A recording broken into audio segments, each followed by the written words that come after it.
The following QCCS Mackay Cutters Change the Game episode contains critical and confronting conversations that some listeners may find upsetting. Audience discretion is advised.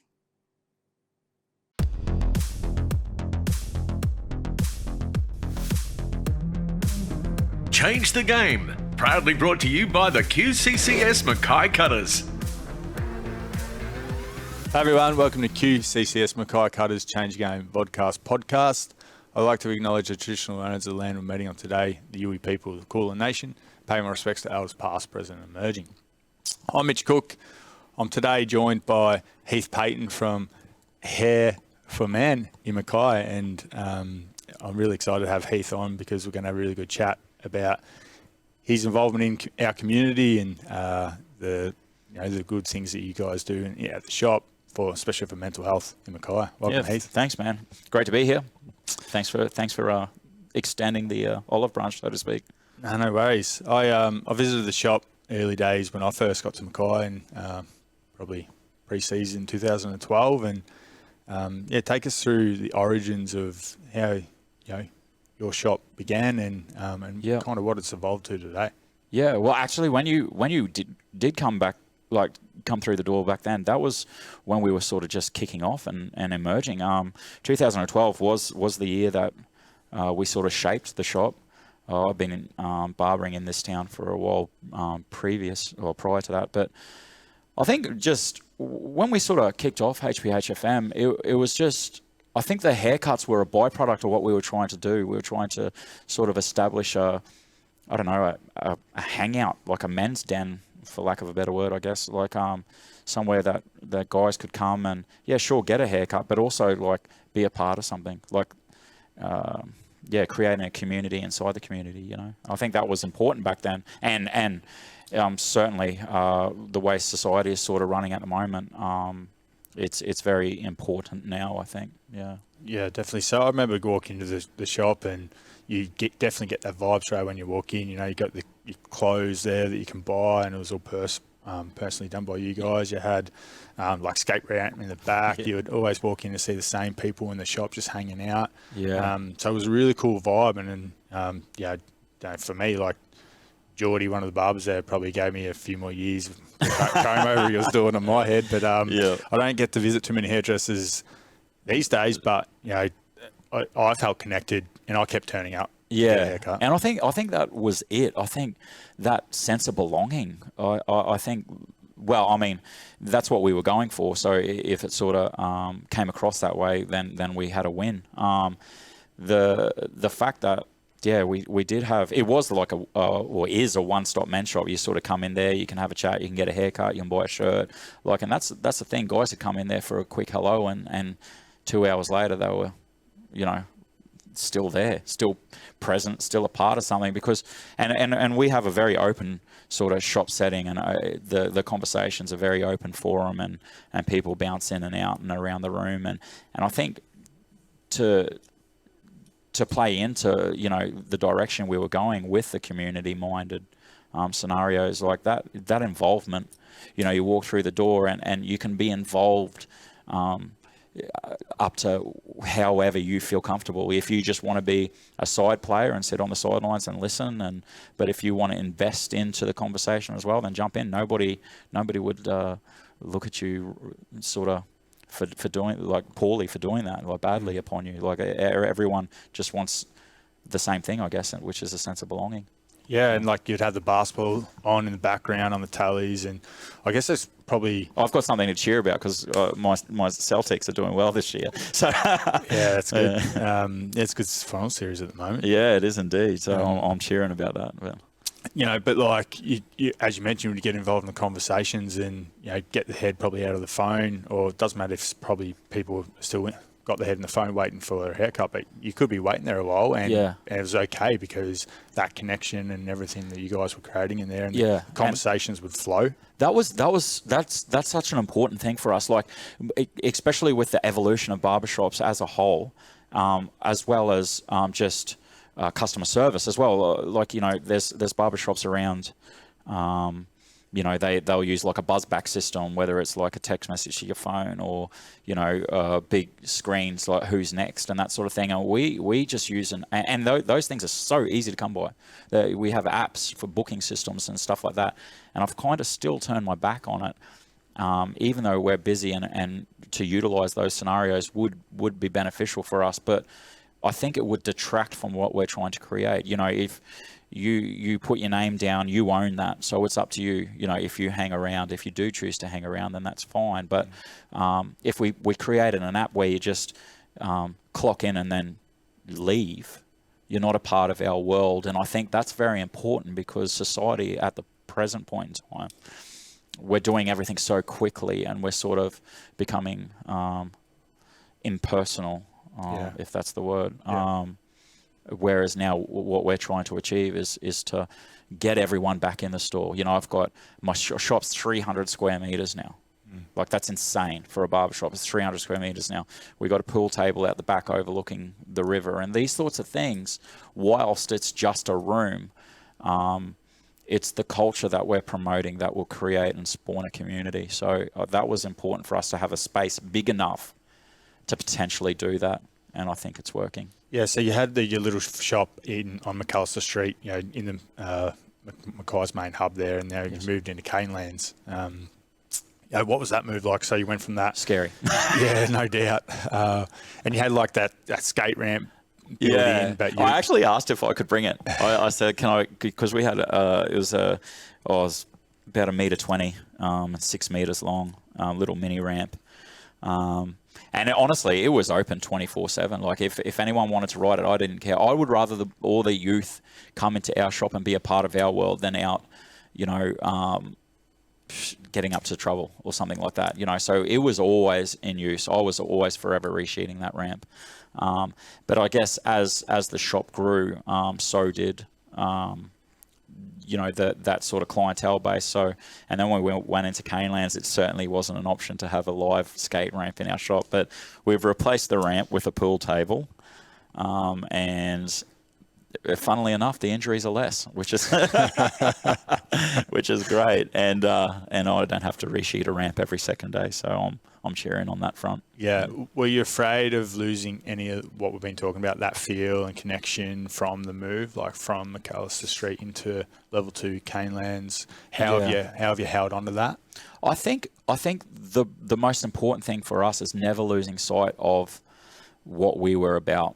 And certainly because what we were about is community and it starts from the whole walking through the shop, the meet and greet process and stuff like that. Our shop isn't for everyone.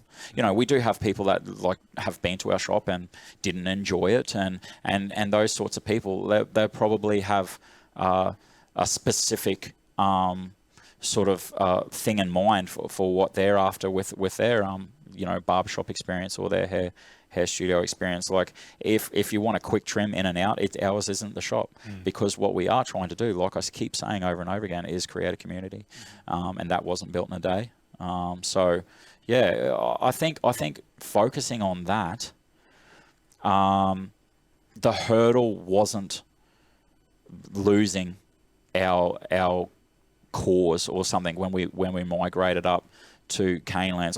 I honestly think it's even promoted it, because we're sort of shone to the masses now.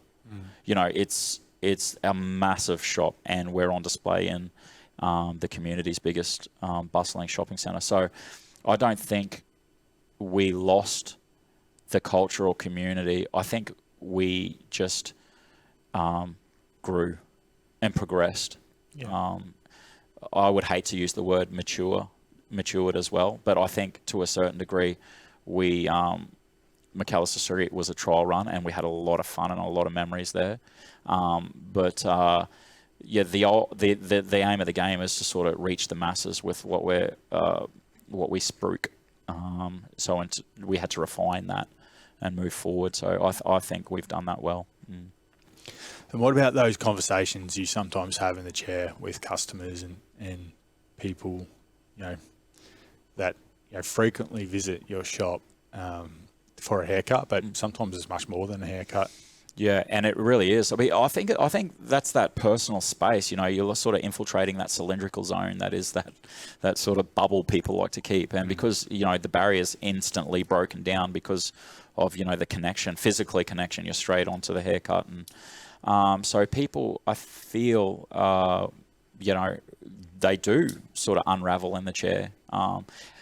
And I literally off camera and off microphone, I use the saying "heavy lays the crown." You know, like because like yes, it's awesome to be, you know, the owner of this shop and infiltrating the community and doing these wonderful things, but it comes at a price as well. So I had to sort of you know, get ready for it because yeah, people do sort of let you into their world, good, bad, and ugly, you know, and you sort of have to look at it as from a mature perspective and be very neutral sometimes, but also not cold, because it's important, you know, like a lot of these scenarios out there now that are definitely touching on, you know, well-being, mental health, all of these sorts of things, and they're encouraging people to have a voice and speak up and be heard, and yeah, and on the flip side to that, you need someone to listen. And it's all well and good to say things like, hey, mate, if you ever want to have a yarn, you know, if anything's getting too tough for you, sing out and we'll have a talk. What happens if they actually do? Yeah. Because it's hard and it's heavy. But I think for our shop, you know, people have got to know us and understand that we actually do care. We actually do care. And if things are a bit too big and a bit too ugly, we've aligned ourselves with so many entities and support net around Mackay. So like if we don't have the answers or if we're in too deep, 100% we'll guide you to somewhere. And I think that's the nature of where we're at now. I think everyone's a little bit more open to it because everyone is walking a walk and living a battle. A lot of them are doing it in silence, but man, there are people and businesses out there that can 100% help. Yeah. You know, and so if anything, our community is helping the broader community by just banding together and understanding things like that. Mm-hmm. Yeah, it's powerful. And your business, your shop has, you know, supported a lot of different events around Mackay with even just turning up to offer haircuts and, you know, connecting to, you know, the mental health community that we have here in Mackay. And what are some of those events that you've been a part of? And have you done your own one? Yeah, I have done. I've done a few events over the years. Actually, we used to come down. We would on the sideline here at the football actually, and we'd do some haircuts here and play some music, and probably played music a little bit too loud. But I think being a part of things is so important, you know. And even if, like you said, just turning up, like sort of. I don't know, nurturing other people's growth is part of it as well. Like we don't have to be the guy, the man. Like we don't have to be the one that's spearheading everything. If someone's doing something else and needs a hand, we'll put, even if there's no financial remuneration for lending a hand, this is the thing. Like people I think they've lost sight of what it means to be a part of a community. You know what I mean? I think people are scared to sort of lend a hand without anything in return. Yeah. You know, it takes a village to raise a child sort of concepts, you know, but I think everyone's so busy nowadays, we've sort of lost what that actually means. So yeah, I've been a part of music festivals, I've been a part of sporting scenarios. I held a bit of an extreme sort of sporting event I still don't understand how I got that across the line. I took a heap of dirt and scaffold, and we did BMX jumps and skate ramps on top of the rooftop of one of the hotels here in Mackay. So yeah, I thought it was a great idea, and everyone that turned up thought it was a great idea. But there was a bit of red tape involved and a few hurdles I navigated. But yeah, we got it over the line in the end. Mm. Yeah, that's great. So then, you know, let's go back to the origin of the shop, Hair for Men. You know, have you had many women come in? Yeah, totally. I mean, at the end of the day, we had to call it something. Yeah. You know what I mean? We had to call it something. I didn't, when we were toying with names and stuff like that, and we sort of came up with the HPHFM ideal, that spawned from the fact that I wanted to, I've been in the hair industry for 20-something years now. I started off doing tea and tidies when I was like 15, 16. I'm just washing hair at basins and whatnot and making cups of tea. Or I've grinded. I've done it all. So when we were thinking of a name for the shop, my ego wanted my name to be in there somehow, but it wasn't big enough that I was like, hey, I want to be known as this. So and I was looking at the branding moving forward also, like how can we, manipulate this into something else, like the fashion and stuff like that, because I probably wouldn't wear a shirt with my name on it, like just me, you know what I mean? Like, so if we could strip it back to a logo, perhaps we could reach the masses that way. And then that's what we did. So do we get women in there? Are they scared of the whole hair for men? We dropped that tag not for that reason, but for many reasons. And yeah, I think what that's done is nurtured, embraced a broader demographic. Yeah. So, we have people from all walks of life, which is exciting because that spurs on such variety in our conversations and our directions. So yeah, we've had them young, we've had them old, we've had short hair, we've had long hair, and all the steps in between. So yeah, it's cool. It's been fun. So 10 years, this year. Are you doing anything big for it? And further that, I want to, what does it mean to you? Yeah, when you put it like that, 10 years. What it means to me, that's a heavy question. 10 years, I've got to do something. For every year, like when we first started off, everyone knew that I had anniversary parties and I did them big, and I guess I've been so busy with the message and creating the brand, and I've sort of, and then on the back of COVID and whatnot, we sort of haven't had a big bash for a while. So I think 10-year anniversary, time. I think it's time we dust off the shoes and have a bit of a shindig. But what does the shop mean for me? There's so many things, man. It means growth. It means progress. It means unity, humanity. There's all these serious things that it means, and we can laugh and joke and make up, quick sort of anecdotes of whatever. But ultimately, man, it's my shop was about unity, and we're doing it. And that's a beautiful thing, man. So what's it mean to me? It means everything to me. My kids grown up in my shop. You know what I mean? Jordan's kids have grown up in the shop. This is more than just haircuts, what we're doing. It's heavy for me because what I dreamt of all those many years ago, it's actually coming to fruition. So I don't take it lightly. No. And I celebrate on the daily of what we're achieving. I might not get to sort of sit back and actually take it all in, but my just sort of rewards and are seeing those familiar faces pour back in through the shop. That's what it means for me. Yeah. Well, congratulations, mate. Because from when I walked into your shop, late 2012 to where it is today, I think you've done a great job, especially for you and your business and the family you've created. Yeah. But for our community too, and everything we've been talking about, it's real. Like you have created that culture.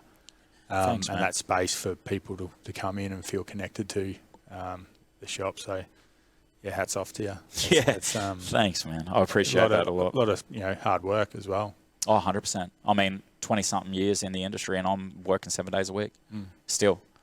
With a smile on my face, I love it. I thoroughly enjoy it. But these are the things that have to happen. You know what I mean? You can't just wake up in the morning and want to make a change and make a difference, but lean on other people to do it. You've got to lead by example. You've got to spur it on. You've got to take charge.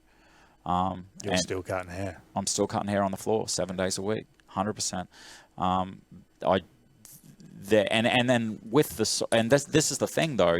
People. It's hard to understand unless you understand. And I know that sounds a bit like made up, but unless you understand where we're coming from in our world, then you walked in your shoes. Yeah, and what you will never fully people are like, oh my God, isn't there somebody else that can run your shop so you can get a day off? It's like you don't get it. you don't get it. Like it's not always just about cutting hair. You know what I mean? It's about, It's your life. yeah, man. It is. It is. And there will be a time and a place where I can do those things. But right now, we still got heaps of work to do in the community. You know what I mean? I'm getting phone calls all the time. Like, I've started to do guest speaking, motivational speaking at high schools. There's a few schools that are doing programs inside, whether it's well-being based or whether it's like entrepreneurial scenarios. You know, I just got invited to one just last night. Like a Shark Tank concept, and I'll be one of the judges. And That's cool. Yeah, it's amazing. You know what I mean? Because not only for like the pat on the back is saying, okay, Heath, will you be a part of this scenario? And it's like, yeah, okay, you obviously feel like I've got something to offer. So that's a pat on the back for me, because people have recognised, all right, he's done something with his life. Maybe he can pass on some knowledge.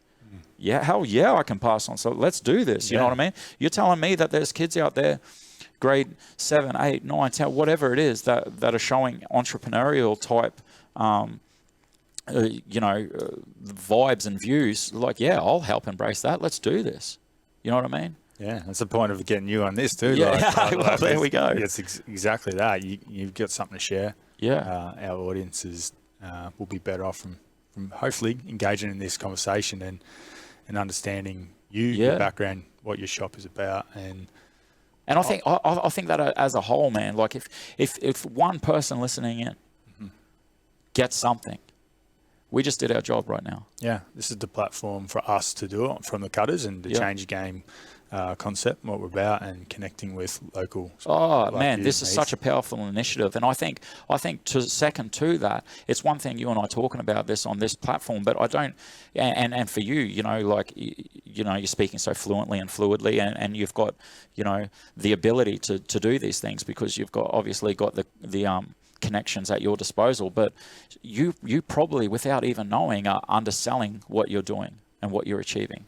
You know, the Cutters doing this is huge. It's massive. And for me to be invited to be a part of that is even bigger, because you know what? We've just like established that network and that relationship and that bond. What can we do now? You know, off air, we were talking about, hey, get you back down and to be a part of the football and a part of the home games. And like, why not? Yeah, let's do it. 100, when we will. Yeah. Because I want you guys back here, because you are an important part of our community, as I keep saying.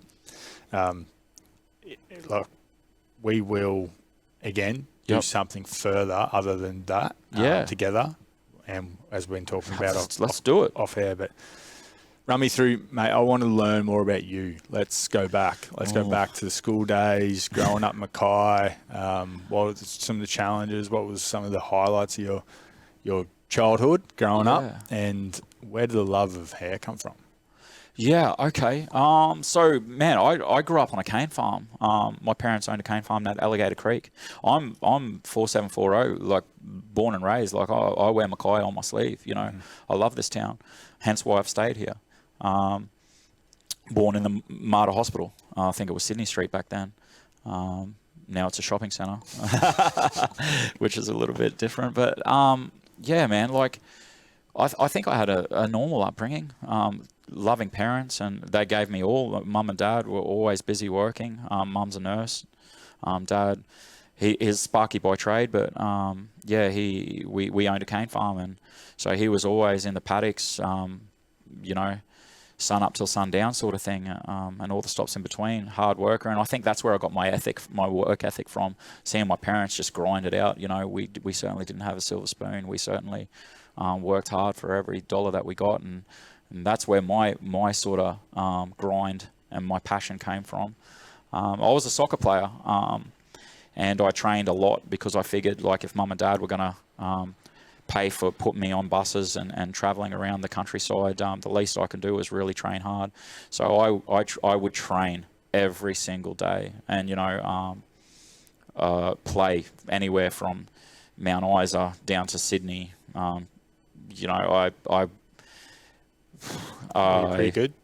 Well, I went to Europe when I was 16. I was a part of a tour and a sort of trial scenario, and then I come home. I spent a fair bit of time in Sydney at football institutes down there, and I did well, man. I had a lot of opportunities. I had trials ticked up with a fair few different big names. and then I don't know. I got injured. I guess I had to. My mum always said to me, you've got to have a fallback. I was very creative, and I wanted to be a tattooist because I could draw. And in a small rural setting like Mackay, there's not that many opportunities for that.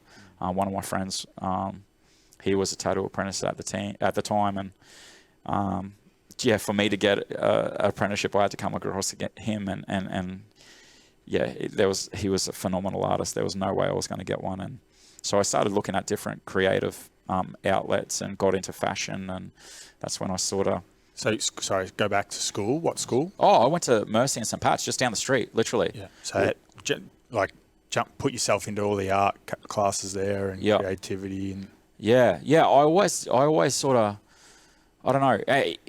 Even man, I'm the sort of carpenter that would like measure twice, cut once, measure twice again, cut one, and then I'd end up with no timber and have to go back to Bunnings and try and get some more because I wasn't really like that sort of motivated. But I could draw, I could sing. I was even known to dance a little bit. Like I was very, very creative. And honestly, man, growing up, it was tough because I wasn't really that sort of blokey bloke, you know what I mean? So all the things that you come with that, man, I got it. Going to Mackay, living in Mackay, being a hairdresser apprentice, at that point in time, when I first kicked off, I was the only male. Wouldn't have been cool. It wasn't, bro. And you know what? I'm going to say it because I've never said it before. I've maybe in passing conversations, but I've never documented it. But today I will. I would take 2 shirts to TAFE. One for the chocolate milk or meat pie that was thrown at my head on the way through. And then one that I would put on when I was in class, you know what I mean? Because back then, you got to think 20-something years ago, 24, 25 years ago, there was no men in Mackay like sort of cutting hair, or an apprentice. And being that age bracket, we got all the hate under the sun, for all obvious reasons, and stereotypes and slurs, and it was ugly, But now, it's cool. And because of blokes like you, Heath, have paved the way for the kids now coming through that want to aspire to be just like you. Yeah, or different. Yeah. Against the grain. And that's okay. That's okay. That's beautiful, man. Because you know what? It takes all types to make the world go round. Yeah. And everyone should be. And and again, that falls back to what we're trying to produce in our shop, man. Everyone's welcome. And that's why we get on board with, all the different concepts and sort of angles that Mackay's trying to do now with fitting in and the well-beings and that, because everyone needs to be aware of the fact that it's okay to be different, man. There's nothing wrong with that. I've made a life on it. My son, he walks down the street and he's got pink hat on and pink shoes on and pink shirt on. He's like, Dad, how does it look? And I'm like, it looks cool, bro. Celebrate it. Yeah, let's run this, man. And he just like, but if I tried to do that back 20 years ago, oh my Lord, man, So like it's certainly paved a way and opened doors for kids now, and it's great. Dare to be different. Let's do it. So how'd you get through it? Like what? Because it would have been easier to not do it. Yeah, man, it would have. But I feel like for me, we're going to open some doors, are we? All right, we're going to do this. All right, okay, man. Yeah, let's do it. No, let's do it. I think I grew really quickly. I think because resilience and all the things and stops. It was tough. It wasn't easy, but like I think the growth in me, understanding that like if you wake up in the morning and your moral compass is set in a way that you aren't impairing anybody's happiness or life. If you're doing the things correctly for your community and for yourself and for your world, and if you're genuinely and honest about these things, man, then you aren't doing anything wrong. So for those people to start like throwing shade and stuff like that, that speaks volumes about them and their struggle. Yeah. So from an early age, I learnt that. I was different. You know what I mean? Like I do have different ideals and different concepts and different directions in life. And there's no shame. There's no shame in that, man. There's no shame in that. And that's what I learned from a young age. And I matured a lot. Yeah. I matured really fast. Brothers and sisters? Yeah, man. I got a beautiful family network. You know. Did they know what you were going through? No. No. No, not to the greater sort of. Did you have anyone supporting you through that journey? Or was it just yourself that understood a lot of it was myself, man. Because this is the thing, you know. This is what we do. We bottle our things up, you know. And until, you know, we're starting to touch on things and this conversation highlighting scenarios, it's okay to speak up. It's okay to find that person that you can sort of align yourself with, and because everybody needs a shoulder at some point, you know. So yeah, I think, but I delved into things like, you know, I was a singer in a band, so I had like camaraderie around me. I've always been that soccer player, so you know, I had the group of, you know, the guys around me and those sorts of things. So whilst I might have kept a lot of those things to myself, my mental status and my well-being was always okay because I had outlets. Whilst I didn't really talk about the things that I sort of was going through, I was able to navigate them because, you know, like I was still healthy, like keeping myself busy and sort of well. Yeah. For lack of a better word, like, you know, keeping myself occupied and stuff like that. But yeah, I think probably found solace through, you know, coaches or, you know, that the hierarchy there, that involuntarily became. And my mum and my father, they're really good. So if anything got a little bit too heavy, I knew I could always. Yeah, they're always there. Yeah, and I think that that relationship that I had with them has blossomed over the years. There's still a lot growing up that I sort of hid from them and hid from the world, but ultimately I think once I realized that they weren't judgmental as well, I think, and they had my best interests at heart as well, because you're always scared to speak up because you're like, oh my God, am I going to get ridiculed? Yeah. So that tends to make you silence. And once you realize that there's people that actually care, then you find yourself forthcoming, you know, and that's what I did. You know, I sort of lent on people like that. Yeah. And then the band, you touched on a little bit, but it's the outlet, but also it's another community.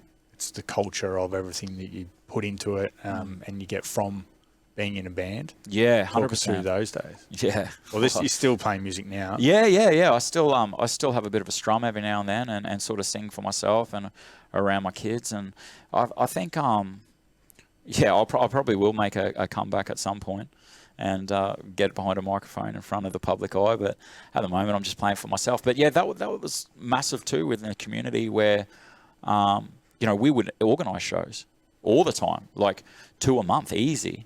We would go up to Townsville, Cairns, down to Brisbane, Sydney. We would play all these shows. What was the name of the band? Eyes Down Fire and My Dying Days. That too. Yeah. Eyes Down Fire. It was amazing. It started really quickly and ended really quickly, but we created some awesome content in between, and we played some fantastic shows. We put Hard Rock Cafe on the Gold Coast. Oh, well, probably biggest. There was a festival down on Sunshine Coast we played, and I think it was called Homegrown or something like that. I think over the course of the day there was about 10,000 people there. I'm not going to stand here and say that there was 10,000 people in front of me, but for the story, yeah, there was 10,000 people there. But yeah, that was a good one. Hard Rock Cafe was pretty cool. We played some big support acts though. You know, we'd play with Parkway Drive or Butterfly Effect, Cog, Birds of Tokyo, I Killed the Prom Queen. Yeah, awesome. Yeah, man, we played with some big guys. Alternative or grunge or metal? Yeah, it was alternative. It was sort of that post screamo sort of 30 Seconds to Mars type thing. And then when that fell down, I was lucky enough, friends of mine from school actually, one of my best friends moved to Brisbane, and he was a singer in another band, local band, My Dying Days, and they rang me and said, hey, he's moving to Brisbane, would you take the spot? And it literally coincided like a week or two apart from the demise of my first band, and I jumped in there, and that was just, mate, that was like a high school reunion. It was fun. And that was another outlet too, because, you know, going for walks down memory lane, and you know, it was cool. How old were you? Oh gosh, Roughly 20s. 20s. Yeah, yeah, I'm an old man now. I've led a colourful life. I think I was in my 20s when we were doing that, and that was cool. We did the whole, you know, recording scenario, and crashed at Ian's from Powderfinger. We used his studios down in the Sanford Valley for that. So that was cool, sort of rubbing shoulders with famous people. I don't know, man. I've led a pretty crazy, busy, and unique existence, man. But all in all, it's shaped who I am today and who I'm trying to be for the community as well. So I think that's sort of made me open to so many scenarios around the place, because I've sort of got out there and lived. Yeah, great. Well, further on to that, what are you dreaming about? Yeah. Yeah, I think where we're heading is incorporating my creativity and my sort of love of fashion and passion of those sorts of things. For the label, we're certainly going down the fashion side of things. What am I dreaming about for the logo and for the branding? Probably just spreading further, and you know, I've had conversations with my friends down in Brisbane and Sydney of maybe even doing it there as well, but because they're living in suburbs that they feel that it would be advantageous to create what we're creating. A lot of the barbershops moving forward, and just in businesses in general, streamlining their scenarios, making their their services quicker and more efficient. But they're also, I guess, losing a lot of personal touches, and so they're ringing me saying, what are your thoughts about coming down here? So we've looked at different locations along the East Coast. So my dream is to try to maybe create our vibe and broadcast it to the masses, I feel. Whether that's, doing on, live tutorials or live, streaming, or whether it's actually opening up hard stands in other locations. Yeah. That's the dream. Just to try to touch different communities and invite them into our world. Yeah, I love that. Well, I'm from Melbourne myself, and it's a very Melbourne vibe I get when I especially first shop walked into it. But like recently I've gone down to Gold Coast and you see a heap of barbershops and you see what they're trying to do, but the one thing some of them are missing is that it's not very inviting. Yeah, and that's tough, man, because I think it's a very selfless scenario when you achieve that. Yeah. Because to me, when you achieve that inviting, when you achieve that, that breaking down barriers, I feel like you've given yourself to your cause. Mm-hmm. And that's why people feel like welcome, man, because you've stripped down the barrier. This is who I am. I wear my heart on my sleeve. I'm passionate about what I do. I'm passionate about where I am. And I think that's what it is. I think until you get to a scenario where, like for me, I'm Heath. I'm not a barber. I'm Heath.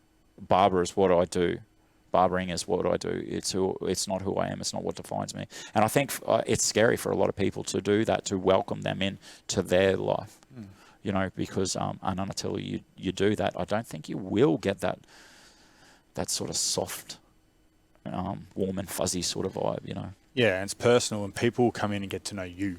as well, and you let them into wherever that goes, like and start a friendship or a connection. And same with your barbers that you have in the shop, and some others, maybe they have something that can attract them to the shop too. Like, so the Gold Coast example I used, I sort of did a bit of a wander around, and one was doing coffees like right out the front, and that was their first connection, that barrier to break down to maybe get into the chair. Hey, and that's a good one too. There's a few shops that are around here in Mackay that offer that. Yeah. Because hey, that sort of can be an icebreaker, and I think that's awesome. Whatever you have to do to be able to break down those barriers, embrace it. If that's what you have to do, then that's cool. If that's what you're aiming for, you know what I mean? Yeah. If you're aiming to do something more than just a streamlined super fast, like get in, get out. If you're actually trying to create a community and environment, whatever you have to do. If you have to get different facets, different types of things into your shop to do that, or to help share the burden, like there's so many shops out there now that are putting different types of lines under the one roof. There's nothing wrong with that. Yeah. Whatever it takes. It's knowing your why as well, and you guys definitely know your why and the role that you play, and for you to get the right staff in too, and that's probably why you've had a lot of staff that have been with you for such a long time. Yeah. And for you to hire new staff too, you really got to be careful of. Yeah, I do. And we usually hire from within. Mm-hmm. So usually, like the people that you'll see, we have apprentices at present, they were all clients. They were all clients. They showed us who they were. Yeah. The potential to interact with so many different diverse demographics that come through and they were good people. I can teach anyone to cut hair. It's follow ABC step 1, 2, 3. Man, you got that Loctite, you're going to be able to do a half decent job. Where you become better then is if you have that creative flair and that artistic design. Yeah, sure. But ultimately, a barber, like by definition, man, is somebody like that offers that connection and that haircut and yeah, like it's a hard one to make sure that they nurture our existence. So that's why I'm very, very particular with who gets a shot. And that's why I do tend to hire within, because we've already broken down those walls. Yeah. All right, so let's end with one piece of advice that you'd give someone in our region, like, could be someone with that creative touch going through school, or, wanting to start a band. Do it. But do it well. Invest yourself in it 100. If that's what you want to do, if that's who you want to be, then do it. I've had a little mantra, like a little personal thing that I always say. Anyone who knows me would have heard me say it a million times. There's no plan B. That's my thing. There's no plan B. Heath, why do you do this? There's no plan B. Yeah. Heath, why are you doing that? There's no plan B. So if someone says to me, I want to do this, or I want to be that, I want to be a singer, I want to play guitar, I want to be a football player. Okay, I've never played football in my life. I'm a soccer player, but same, but different. If you want to be the best, if you're not up training every single day, you'll never get there.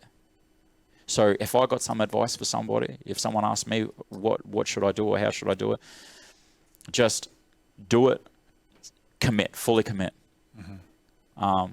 If what you're doing is correct, if it's not impairing somebody else's life, if it's about making yourself a better person or a better athlete or a better whatever it is, invest yourself fully, commit to the cause, and get it done. Can be simple, but a lot of the time really hard for people to do it. Yeah, and then what comes from that is personal growth. Mm-hmm. Learning to navigate hurdles, learning to speak up, learning to admit when you don't know something and you need to ask for help. You need to align yourselves with the people that know. Sometimes you have to put egos to the side, put it back in the box. You don't know everything, but maybe somebody that does. So you need to go and lend a ear or a supporting shoulder. Yeah. Yeah. Great advice. Well, Heath, thanks, mate. I've really enjoyed where this conversation went and the topics that we touched on, and again, thank you for everything you're doing in our community with your shop. And we're definitely going to get you down to a game soon. Yeah. I can't wait to keep connecting in the wellbeing space throughout Mackay and district and change. I'm keen. I'm so keen. Thank you so much for having me on board. I've really thoroughly appreciated and thoroughly enjoyed myself here, and what you guys are doing for the community yourselves, even in this forum, reaching the masses, I tip my hat off to you guys. And I'm so appreciative and proud to be a part of it, man. Cheers, mate. Thanks. Change the game. Proudly brought to you by the QCCS Mackay Cutters.